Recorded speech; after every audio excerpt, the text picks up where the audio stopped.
in a relationship. They may be involved with a guy, he was really hot, he was good looking, but now after about the second or third year of this, he's just an egotistical, self-centered jerk. But you have the baby, and she spends most of her time now focused emotionally on the baby.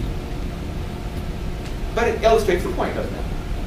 That is, you increase the size, it lasts longer, even though there's less emotional involvement. That should be kind of surprising. That relationship is less emotionally rewarding, yet it's lasting longer, illustrating Zimmel's point. But you can see this certainly at the extreme. How do you feel about your mommy and your daddy? You love, love, love. Or your brother, your sister, your husband, your wife. You love, love, love. You hate him, hate him. How do you feel about the city of El Cajon? Yeah, you get very large groups. It's obvious that it's hard to stay emotionally involved when you're just a nameless face in the crowd. But how long has the city of El Cajon been around? I don't know. It was created by the Spaniards hundreds of years ago. Okay, so it's pretty obvious. You get very large groups. They can last for a long period of time, but you don't get very emotionally involved. Unless, here's how to manage that. How do you get people to feel more emotionally connected to large groups in spite of Zimmel, in spite of this very obvious tendency? You get very large groups, you get very anonymous, lower emotional involvement. Think about it. There's an answer from our earliest conversations in this class. Here's the hint. It comes from Durkheim. Ritual. Yeah, exactly. To combat this tendency for very large groups to lose emotional involvement, what do you need? Group ritual. Who was a master of group ritual? That guy.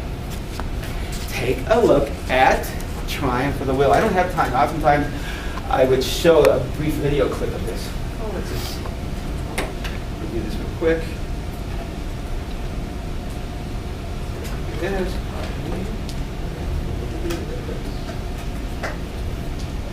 This is a brief excerpt from Triumph of the Will. Hitler could stage one hell of a ritual.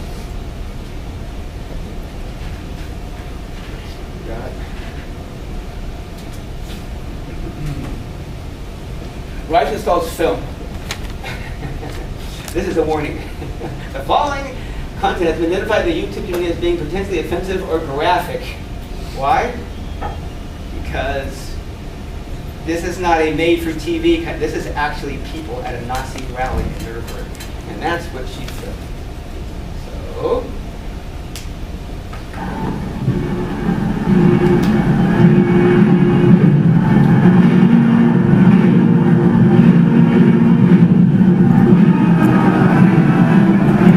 Look at the symbols.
Symbols, the strength of the German nation.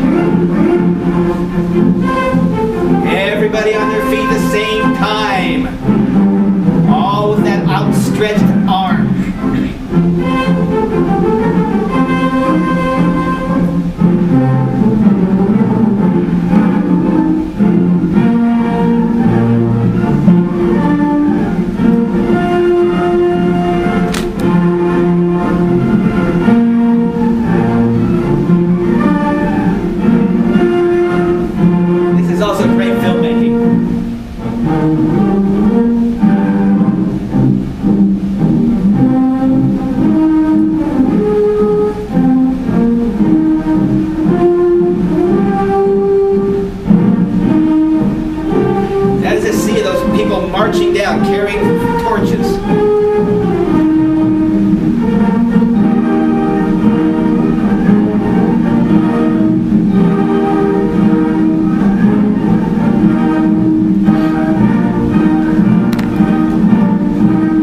called a ritual. I mean, to us, again, he looks weird. Let me just go back. Just going to play a video really fast. Pardon? Yeah.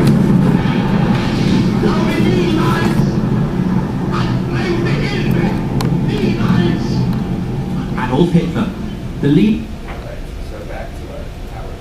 The point is, you put people in those uniforms, everybody at the same place at the same time. Sieg Heil. Is it hard not to get swept up in the emotions of that kind of ritual? It's playing on that simple fact that we are at our core sheep. Let's move on. Remember that one. We already talked about that, or at least I had you pay attention to it. The ash experiment. Remember that one?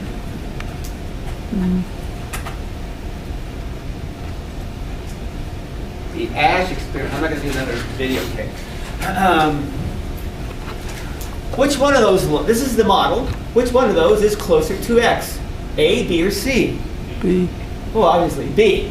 But before you could say, everybody in the group says, oh, obviously it's A. What? But remember, they're in a group in an experiment. Told this is an experiment in visual perception, but you have to make these decisions in group. Put people in that situation where 12 other people are saying something obviously nonsense. It's as plain as the nose on your face that the closest to X is B, but everybody else in the group says A.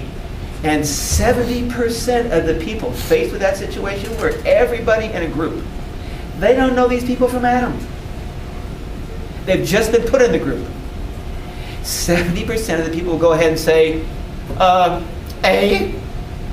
And when they debrief them and talk to them later on, now you just said A, when it's obviously it was B. How come you said that?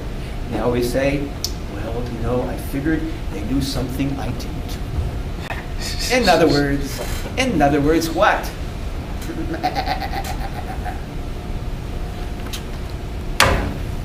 And then, again, this power of the group to sweep us up. Boy, you also put us in a uniform. Don't we all love uniforms?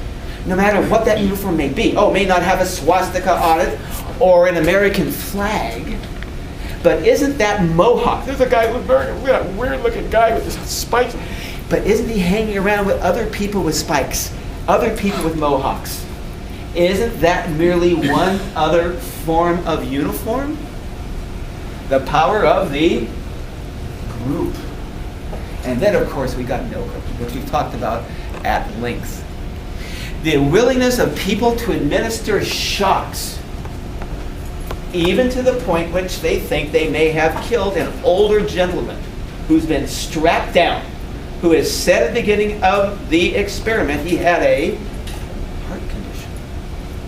Did the majority of people take it to that point? They thought they killed somebody else. Yeah. And what was Milgram really trying to explain? You see, most of us have a tendency to divide the world in a Manichaean fashion. It just means into good and evil. There's the good guys and the bad guys. And we know Americans are good guys and everybody else but Americans are bad guys. Oh, please. Oh, please. Every single one of us in a group has that potential to be swept up in it because of that very human emotion. We are more pack animals. We are more dog than cat.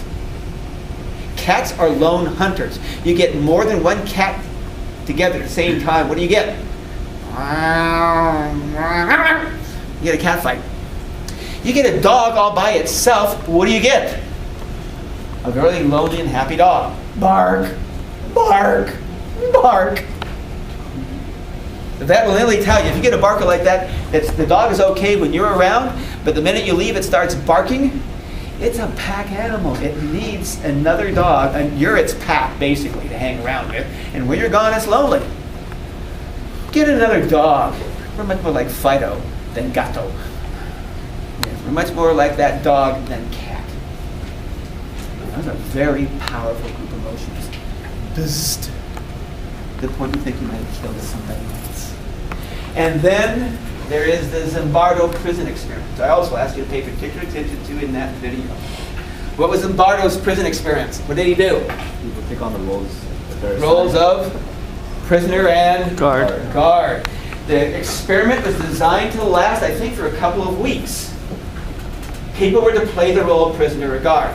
To make it dramatic and feel realistic, he actually had it was supposed to start on a Monday. He had the prisoners arrested by an off-duty police officer on Sunday, placed in the jail, and then the guards came in with uniforms and sunglasses, reflecting sunglasses so you couldn't see their eyes.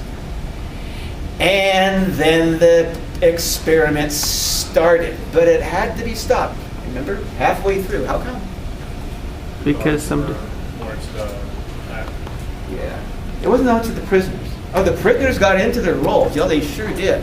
Those prisoners became surly, resentful, conspiratorial, manipulative. Oh, yeah. But that's not why the game was stopped. That's not why the experiment was called to a halt. How come? Because the guards got too into it. The guards got too into it, too. And into their power. And the, you know, I don't know if you ever heard this. This is Lord Acton. Lord Acton is famous for saying the following: power corrupts. And absolute power corrupts absolutely. What could those guards do to the prisoners? Anything they wanted. They got sucked into those roles. Remember, those kids were Stanford students. We're talking really elite kids. Moreover, did Zimbardo consciously filter them so he only got psychologically healthy kids? Yes. Yes. No, these were not crazy people. There were no sadists allowed in. People with a tendency to enjoy and think, these were healthy kids.